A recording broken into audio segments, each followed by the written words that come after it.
सो hi everyone, ये मेरा channel है rhythms of nature and life. तो प्लीज़ इसे लाइक कीजिए, शेयर कीजिए और सब्सक्राइब कीजिए।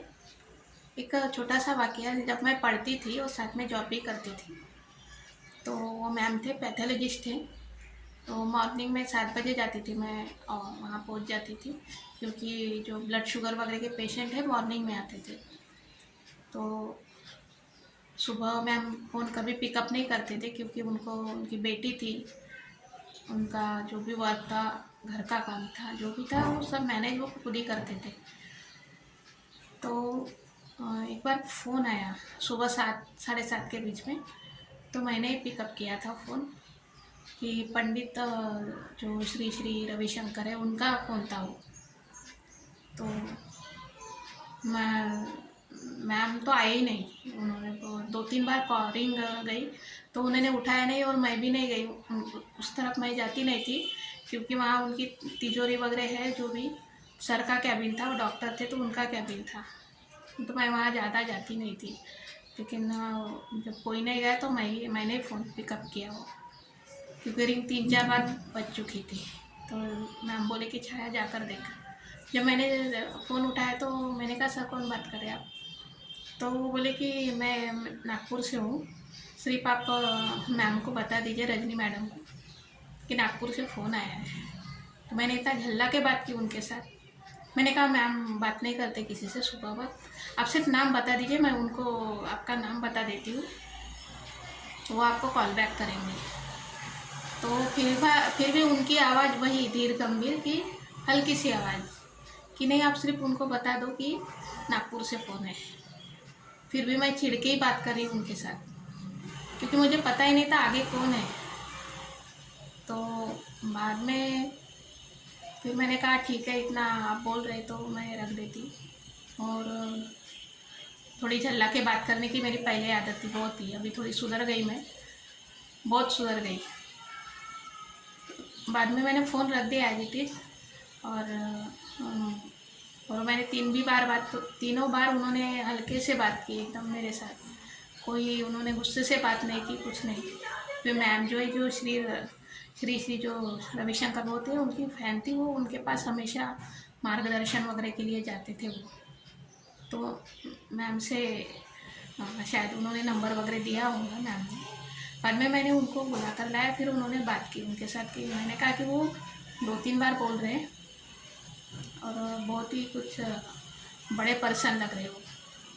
तो मैम ने कहा ठीक है। लेकिन मैम को भी इतना भरोसा नहीं था कि अगले दिन गए और दूसरे दिन उनका फ़ोन आ जाएगा, ऐसा उन्होंने नहीं सोचा होगा। इसके लिए उन्होंने कहा कि किसी पेशेंट वगैरह का फ़ोन होगा, कि सर के कोई पेशेंट हो गए, उनके सुबह से फ़ोन चालू हो जाता था उनका। जब मैम गए तो उनके साथ उन्होंने बहुत देर तक बात की। जो पंडित थे, इतने बड़े पर्सन थे।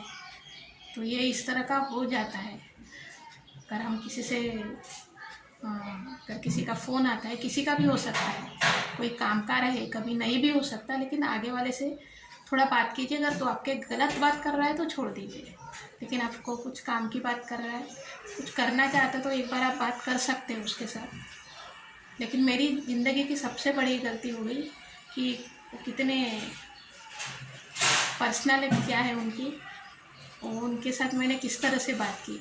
लेकिन उन्होंने ना मेरी कंप्लेंट की मैम के पास, ना ही किसी तरह का उन्होंने मेरे साथ भी उन्होंने तीनों बार जिस तरह मैंने बात की उनके साथ, उन्होंने रिप्लाई में कुछ भी ऐसा नहीं बोला, ना उन्होंने पटक के फ़ोन रखा, कुछ भी नहीं रखा। लेकिन वो वही बोलते रहे कि शायद वो अपना नाम नहीं बताना चाहते होंगे। तो ये इस तरह की एक बहुत बड़ी बोलते बात कभी कभी छूट जाती है। आगे वाला इंसान कौन है कभी कभी हम जान नहीं पाते, लेकिन हो सकता है कि वो बहुत बड़े इंसान हो। शायद मैं उनके साथ बात करती तो शायद मुझे कुछ आशीर्वाद या कुछ सजेशन या कुछ तो मिल जाता। तो इस तरह की गलतियां हो जाती इंसान के हाथ से। बाद में मैंने मैम को बोला कि मैंने उनके साथ थोड़ा इस तरह का बात की। बोले तेरी कोई गलती नहीं है, तुझे पता नहीं था कि क्योंकि उन्होंने अपना नाम नहीं बताया था।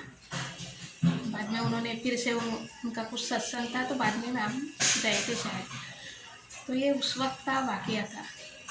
कोई भी आपके साथ करो बात, कुछ मदद मांगना चाहे तो बात कर सकते हैं। अभी 2 तारीख को मेरी तबीयत बहुत ही ख़राब थी, यानी मुझे बोलना भी नहीं, मुझे चक्कर आ रहे थे, इतनी मैं डैमेज हो रही थी, इतनी तबीयत ख़राब थी मेरी। मुझे बार बार कॉल आ रहा था, किसका था पता नहीं था, वो किसी का नंबर वगैरह चाहिए था उनको। बाद में मैंने उनको खुद फ़ोन किया कि आपको क्या काम है, क्या चाहिए। तब उन्होंने बताया कि उन्होंने जो भी काम बताया, तो मैंने कहा ठीक है, अगर मुझसे होगा तो मैं करूँगी करके।